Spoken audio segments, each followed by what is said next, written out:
Hi. Yes, I am trying to recover from first steps to success, and I have to say, help!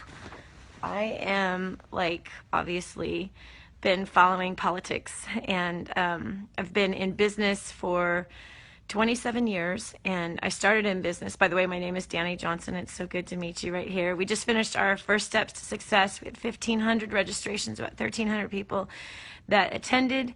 And so I refrained from watching any political races and commentaries through the weekend so that I could get through the weekend. Obviously, I spoke for 3 days and 2 nights. Hello, Annette, and there's Celine.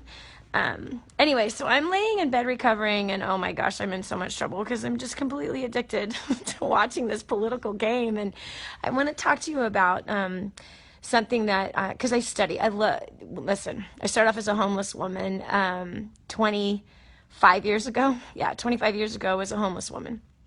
And I started a business from the trunk of my car in a payphone booth and became a millionaire from work and strategy and some skill sets that I had learned the year and a half before, because I started in business when I was 19 and grew up in a violently abusive, drug-infested. I was sexually abused. I was verbally abused, emotionally abused, physically, like viciously physically abused by my stepfather. And anyway, so I have this background of major torment and all this stuff. And so I started in business and studied successful people. And that's what I was told when I was actually about 20 years old and I went to my first seminar to study successful people. And so anyway, so this whole political thing is very interesting because it's also, for me, I'm studying successful people. All 5 of the candidates that are running right now are very successful people in their own right, right? And we may not agree with how they've gotten their success, and we may not agree with their messaging, but this is something that is so important that I want to pass on to you.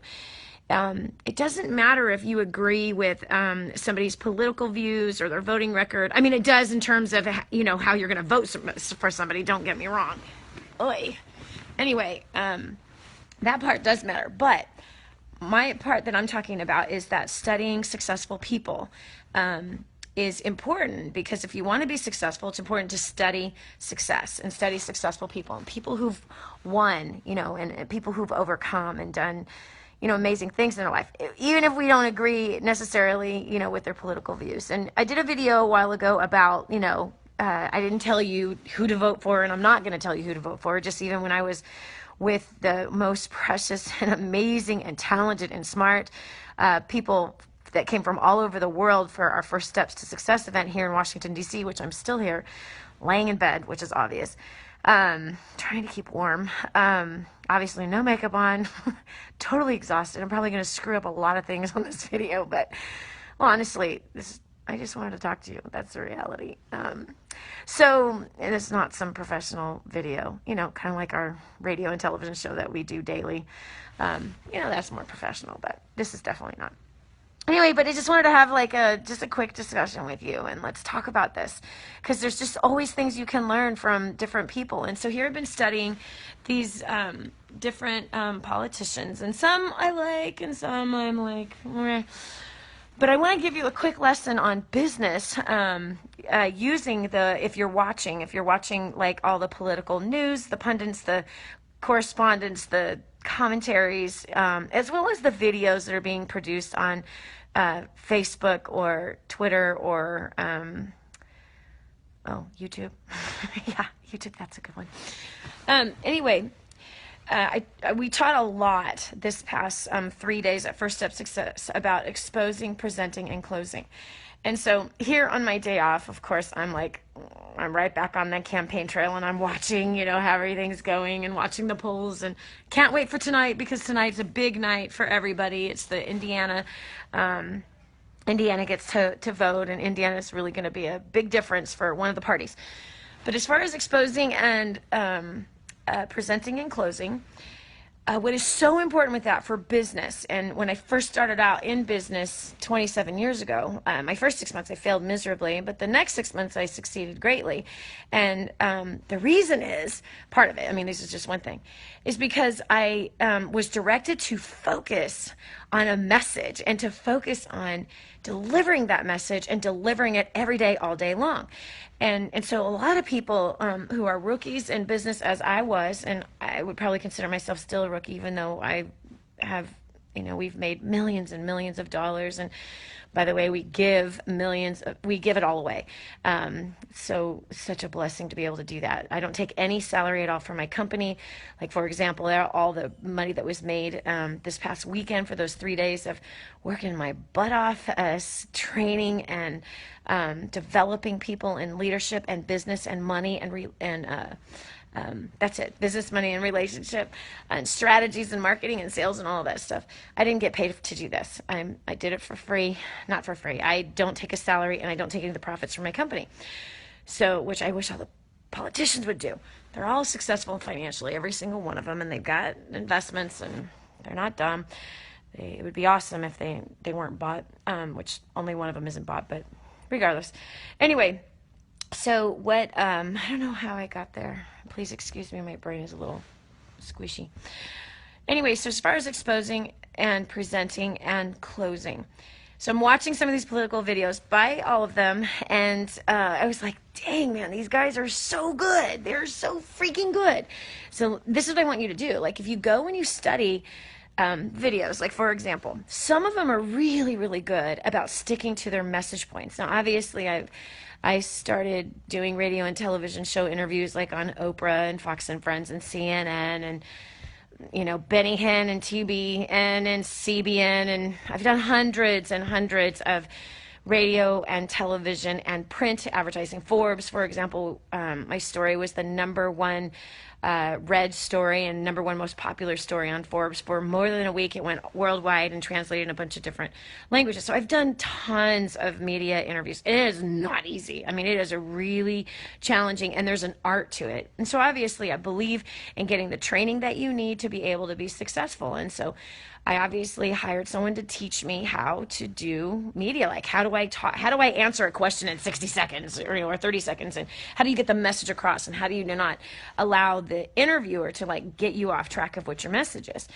And I've failed and flopped all over the place. I learned a lot from my Oprah interview. I had another interview by some Christian woman who's very, very famous. And that was like a really good learning experience for me because anyway, forget it. So none of that has anything to do with helping you. So let me help you, if this does help you. So when you look at these interviews, it's just something so powerful to learn from that they're doing. And all of them are very good at it, some better than others, which is why, some are winning and some are not. But what they do is they stick to their message points, okay? So they have important message points. And even though, let's say, they might be answering a controversial thing. Let's say that, somebody said something and now the media's going, hey, wait a second. You said this back in, 19 whatever or whatever. And let me turn this a little bit this way.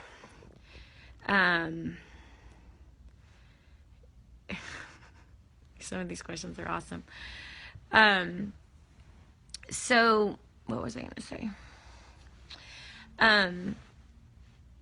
They answer the question, okay? Some of them do, not all of them, okay? There's some that are very, very good at, they'll answer the question, and then they get right back to the message they want to expose. And there's two in particular that I think are phenomenal at it.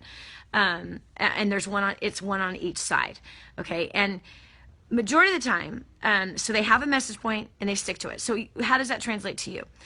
Well, if you're in business or you're trying to promote the company that you work for, you're wanting to become that employeepreneur where you're actually going to raise the value of the company you're working for, and that's going to result in you getting a raise, right? So if you are using our strategies like what we talk about in First Steps to Wealth, right? And if you're focused on, okay, I'm going to increase my value so that I can grow so I can make more money. You know, I'm going to help to grow the company I'm working for so that increases my value and I can get a raise, I can get promoted. And we have thousands and thousands of stories of our clients who've used job domination, who've done these things, and through First Steps to Wealth, which, by the way, is a free book you can get on our website, DaniJohnson.com. Anyway, so they get asked a question, but notice that they keep the loop closed. It's a closed loop. So they are pitched a question, or something controversial, or something they got caught in saying something that was stupid. As, by the way, have you ever gotten caught saying something stupid? I have certainly gotten caught saying something stupid, and probably 500 times this past weekend in front of 1,300 people did I say something stupid. Yes. Speaking nonstop for 3 days. Yeah, pretty much. Anyway, so we've all said something stupid, right? The difference is that high-profile people, it gets caught on video, it gets caught on the radio, and then it gets played back in front of you. You know, most people don't have to live under that kind of pressure. Like, you can say something stupid and nobody remembers it, and barely anyone heard it. But anyway, so it's important that when you're communicating in business and you're trying to raise the value of your business, you're trying to raise your income, that you stick to your message points, and even if somebody hands you an objection, which is exactly what the media is doing to each one of these candidates. Well, not all of the candidates, they're not giving them objections, but definitely the front runners are definitely getting most of the objections. So the media reporter, journalist, is going to hand them an objection. Well, you said in blah, blah, blah, blah. So what we can learn from these guys is they're like, okay, they handle the objection, right? So they'll answer the question or handle the objection, and then they close the loop. They get right back to what their pitch is. They get right back to what that message is. And like I said, some are better than others, which is really fun to watch. Now, there's only two who've actually stuck to their original message points. The other two have changed their message points again and again and again. The one on the Democratic side, one on the Republican side, have not changed their messaging. They've kept the same message. They're still pitching the same thing. They're still making the same promises, which is it's an awesome thing to see. Okay. And then the other two are forget about it. They kind of, they research what the people want to hear, and then they feed them what they want to hear. But all in all, on a week-to-week basis, let's say, you can see an interview, you'll see a controversial question, some kind of, lobbed question that's lobbed over to that politician. It's supposed to hit him in the face or in the gut or kick him, where the sun don't shine.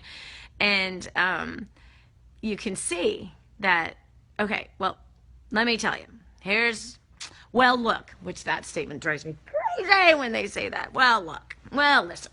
Okay, so they say that, and then they quickly give a little rebuttal, and then bam, right back down to whatever it is, whether it's jobs, whether it's whatever, healthcare, education, whatever it is. So we got to learn from that, right? Because we can so often that when a prospect gives us an objection or they ask us a question, I remember my early days in business, they asked me a question. I'm like, first of all, I was afraid for the question.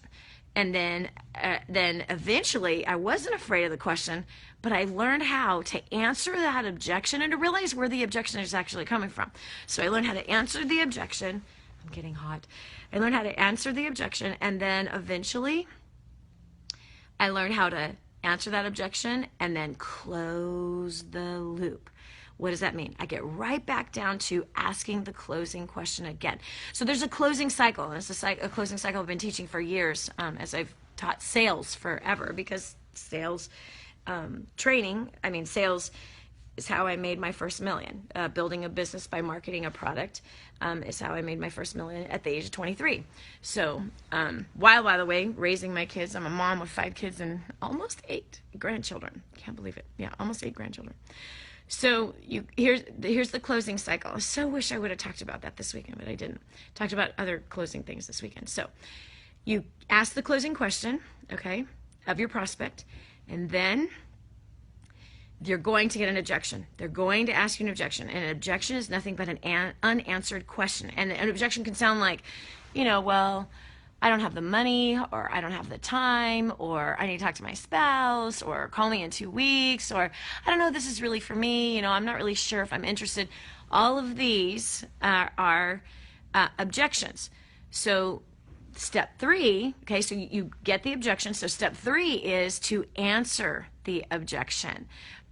After you answer the objection, and that doesn't mean defend yourself. If you defend yourself in closing, you defend yourself even in presenting, you defend yourself even exposing. Because look, there's one particular candidate where hundreds of millions of dollars has been spent in negative advertising. Negative, like spreading negative statements, and in some cases even lies about your opponent. Well, let me help you with this. And it's not working. It's clearly not working. And why? Because you can never sell a Chevy by condemning a Ford. So please do not use one of these. One particular candidate is like doing it like crazy, and one particular party is like, they're spending hundreds of millions of dollars in negative advertising. Now, let me ask you something. Can you think of another place that hundreds of millions of dollars could be going? I don't know, like maybe a $19 trillion debt? These people drive me crazy. Anyway, so on that, so back to the closing cycle, you ask the closing question, and a close is always a question. You get the objection, you answer the objection, not with defense. Okay, you don't ever do a presentation from a defensive position, and you do not use defense in exposure. Don't use your mouth with negative, slanderous information. Listen, your mouth is an exposing tool. It's a tool for promotion. It's a tool for getting a message out there that you can attract people to your business, to your job, to whatever, to yourself if you're like looking for a date, okay? So so it's always important to know that you are an exposure mechanism. You are yourself. Like you're promoting some kind of message all the time. So don't use the example of some of these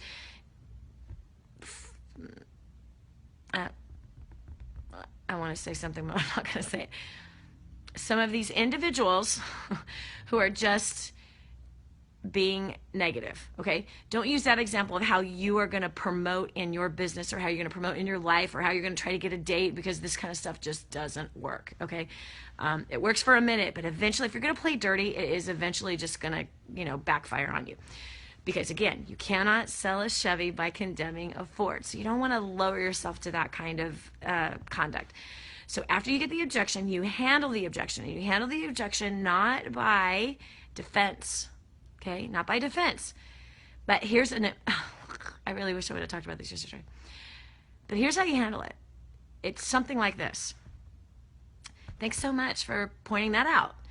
I understand where you're coming from, because I have definitely entertained the same question. But what I learned was, and now you answer the objection with a story. With a story. You don't try to answer all the questions, because the questions, and here's most of the time, most prospects, most people think they're supposed to ask questions. That's most of the time. They think that they're not smart if they don't ask questions. But all in all, inside of them, whatever it was that you presented them, especially if it's good and it's noble and it's pure and it's praiseworthy, they actually want what it is that you're presenting, but they think they're supposed to ask questions, so they do. So again, first you ask the closing question. So in some cases it could be, what did you like about what you just saw? It's an awesome closing question. You're going to get the objection. Then you handle the objection simply by saying, you know what, thanks for bringing that up. I completely understand where you're coming from, because I entertain the same thing. And what I found out was, or what I learned was, and then bam, tell story after story after story of people who've had success with what your product, your service, your ideas, or if you are pitching a business, then you tell stories of people who maybe had the same objection, had the same concern. They overcame that objection, they overcame that concern, and then they did what? They got themselves started on that product, service, idea, or business, and bam, here were the results. Okay, so that's a technique and something that I did to make my first million. It honors that person that you're talking to, and it helps them move past what that objection is. Because when you really care about people, and you really care about the outcome of their life, and you really are an advocate for people, then you really are going to help them make a decision that is best for them, not what's best for you. Because there will be people that you will encounter, but that whatever your product, service, or idea is not best for them. It just isn't best for them. You do not want to be the proverbial hammer that turns everything into a nail. That to a hammer, everything looks like a nail, and they're going to try to convert everybody to their way of belief. You are never going to convert everyone to your way of belief. And if that is your aim, I have to tell you something. You look like an idiot. You look like a self-centered, pompous pig. You look like somebody that is completely ignorant. Why? Because everybody is entitled to their own opinions. Everybody is entitled to their own desires and interests and needs and goals. Everybody is entitled to their own way of thinking. And we need to be a people that respect other people's opinions. We need to be a people that respect other people's ways, how they were brought up, their life, their suffering that they've endured, as well as the successes that they've had. And so if you want to be successful, there's something that I learned 27 years ago from the very first millionaire I got to learn from, and that was to study successful people. And the other was to learn to love people and to work harder on myself than I did anything else, and I'd be unusually successful. So how is that translated? Well, I hated people when I first started 27 years ago. I mean, come on, wouldn't you, if you grew up badly abused and molested and forsaken and lied about, and the list goes on and on and on of the suffering that I suffered through. But when you get over that stuff and you begin to follow directions, you begin to have your heart be transformed. And my heart was transformed by my God through my Messiah. I know I would be dead without the gospel. I know I would be dead without that beautiful blessing of forgiveness and learning how to love people. But when you focus on learning about people and you learn how to fill their needs. You learn to find what their needs are by simply asking questions and really being genuinely interested in who they are, and you really put a focus on them. Then what happens is that you become an advocate for them, and you see that there's some obstacles in their way, and you can help them get past those obstacles, as long as you're not being totally 100% selfish and being an idiot and another slimy salesman. You know what I mean? There's millions of slimy salesmen out there, and you don't need to be another one of those. You can succeed greatly without being another disgusting, showboating, self-centered pig that everybody eventually wants to avoid. So anyway, I hope this helped you. And by the way, if you're watching all the political stuff, just look at it from the perspective of like studying and watching their content, because all of them are very successful, every one of them, without question. They haven't gotten there because they're a bunch of failures. They've gotten there because they have influence, and they've studied well, and they've worked really, really hard to do what they've done. Some, and like I said, there's one on both sides that have kept their message true. They haven't They believe in their message, and they have an intention to do what they're saying they're going to do. The other politicians, they've changed their message from the beginning. They've changed it, actually, I don't know, one of them at least a half a dozen times he's changed it, and she has changed it hundreds of times. Yeah, one of them has changed it hundreds of times since their whole long-standing career in politics. And also do that, do your own research, friend. Do your own research, and you need to vote your values, and don't be deceived by somebody that maybe promotes values, but at the same time, you have to not only listen to what people say, but watch what they do. You got to look at track records. You got to look at behind the scenes stuff, even what people have said. Just do a lot of research and make sure that and by the way, I've caught several of them in so many lies. Oh my gosh. And, here's another thing. This is an incredible marketing technique that they are using. Unfortunately, a couple of them for the wrong reasons, for the wrong benefit, and maybe a couple of them because they really are passionate about helping the nation, and they really are passionate about their message. And that to me is encouraging. By the way, it's the first time in a while that I've seen people in politics are actually passionate about their message. They instead of it being just calculated and trying to get into a place for more fame and more money. Anyway, this is another thing that they do, and it's really powerful, really, really powerful. And by the way, it's a sales and marketing technique. It's something that you can use from a good heart, because again, there's a couple of them that are doing it from a good heart, and then there's a couple of them that are just all out professionals who make me want to shout. Honestly.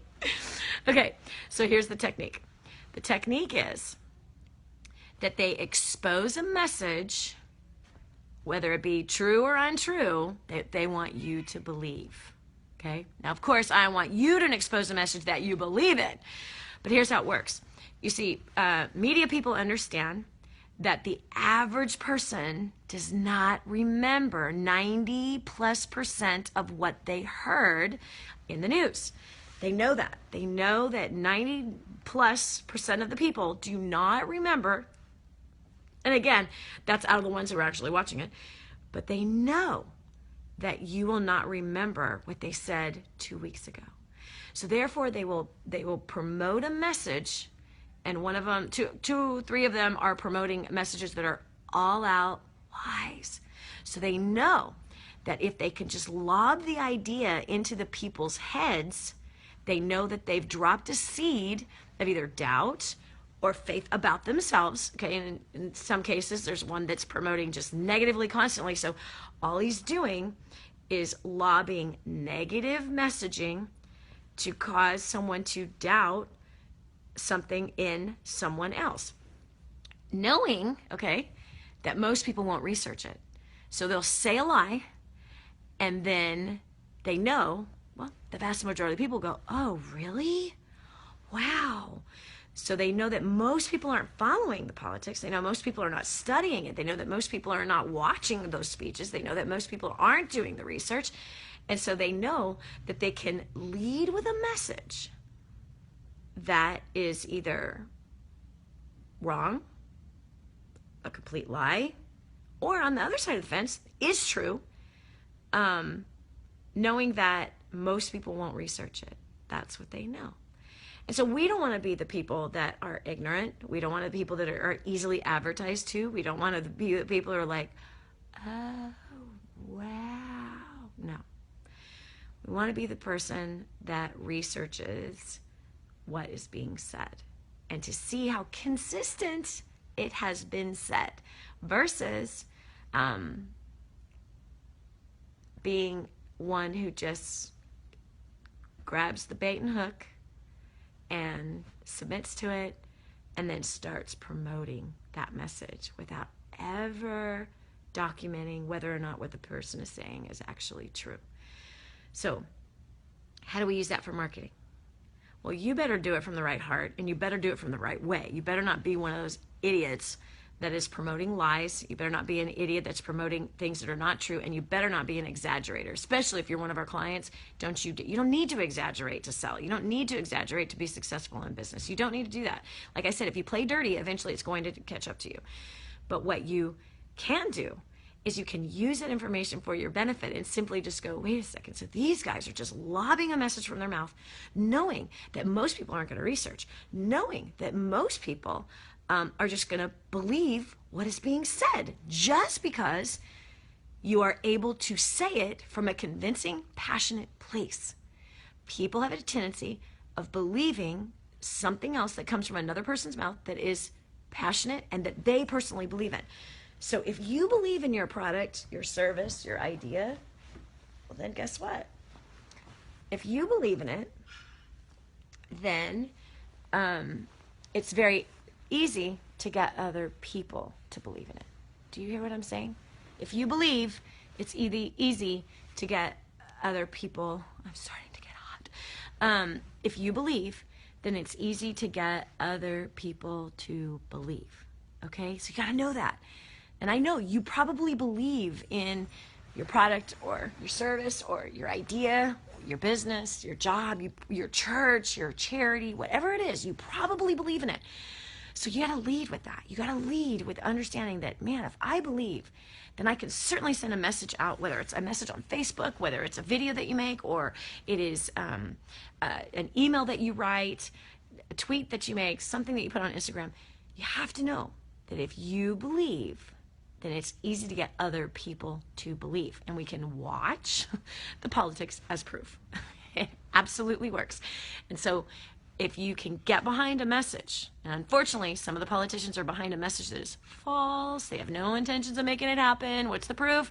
Do the research. If you do the research on the people, you will see that they are lying their butts off, and they're just trying to get votes. Okay, that's the reality. Just trying to get votes, so they are saying what you will vote for.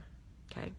So you don't want to be that person, but you want to use the strategy for your benefit and your confidence to know, like, hey, yeah, I believe in whether it's I believe in my God, I believe in the Bible, or I believe in my product that has changed my life, or I believe in this surface that has saved me money, or I believe in this training that has completely saved my marriage and helped me pay off my debt, or I believe in eating healthy, or I believe in working out. Whatever it is you believe in, you got to know that if you lead with that belief and you lead with that passion and you expose it, people are going to tend to believe you. They are. And they're going to join you on whatever that is that you are saying that you believe in, as long as you are exposing it consistently. Okay, I'm ready to go take a nap again. Just expelled all the energy that I think I had saved up from my 6 hours of sleep from last night. We went to bed so late. We had an awesome, amazing party, our victory party for First Steps to Success, all the crazy testimonials of people paying off debt and all that stuff. So, all right. I hope that this video helped you. By the way, if it did, will you please share it or let me know in the comments? I would love to hear from you. I'm going to spend some time reading those comments. But yeah, share it with other people. If you feel like it would be helpful to your business associates, or you feel it would be helpful to your church members, or helpful even in trying to figure out some political stuff. But I hope that you can look at the television now, if you're watching the political or YouTube or whatever, that you could watch it from a different perspective. Watch it for their sales approach. Watch it for their messaging that they're giving. And then, of course, from a real voting perspective, like, do your own research, okay? Because some are very good at lying, really good at selling, really good at pitching, and it's a really sad thing. Research their families, research their children, research their past track record. Everybody makes mistakes, by the way. Everyone has a past. I'm saying, like, good Lord, people have all screwed up, but, you're going to look for some consistencies, and you'll be able to make a wise decision what's best for you. Okay, God bless you. Have an awesome rest of the day, and you know where I'll be. I'll be right here in this bed in the hotel, watching the primaries. I've been glued to every news outlet, as well as what people are saying on YouTube, as well as researching the people behind the scenes, and researching, coworkers of the people, and testimony, and all of that kind of stuff. And at the end of the day, God is going to be the one that's going to lead me to make the right decision that I feel is best for the country. And I pray that he leads you to make the best decision that's right for the country, and that you use this video to be able to help grow your income, establish yourself in a new promotion in your job, and help you to be a little smarter maybe. All right, this is Dani Johnson. Thanks so much for hanging out with me right now. I appreciate you greatly, and I'm so very grateful. If you're one of our clients, I'm so very grateful for you. You're amazing. You're amazing. And if you were with us in DC, you are amazing. Amazing experience that you helped to create for everybody that was in that room. God bless. Bye.